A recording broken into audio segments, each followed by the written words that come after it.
tiang in thêm là khá sĩ ở trang chuyên dòng nạc bạn nạc về dòng in xe tên đi ăn nạc thêm tôn xin bạn sẽ lô nạc kê bên thiang đi ăn lên trang đi ở thịt trang đi ni hình đi giá nạc ở đông nạc tiang in cần đer đi cần thịt đi cần vào xiang lộ lệ ama chân đi nạc thuông lệ ama giá ra tê tu cần sẽ trang tôn đi đi khá thơ tê in thành hào xí lô cần giá bị tê cần thì khổ độc chiều in thà rằng thai lạc thành hào xí tia cần sống đồn ha ở đông nạc ở chung tê tu cần sẽ trang đi đi thà cần thì khổ độc in ngồi bật thông chất mặt giá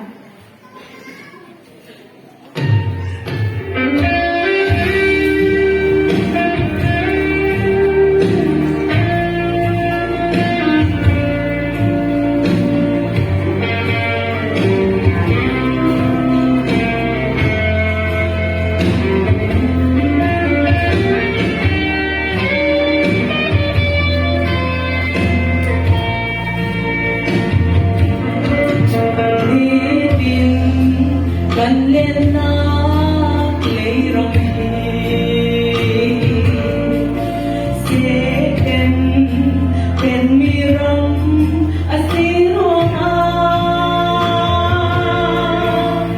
gần gũi khắp tất xa đi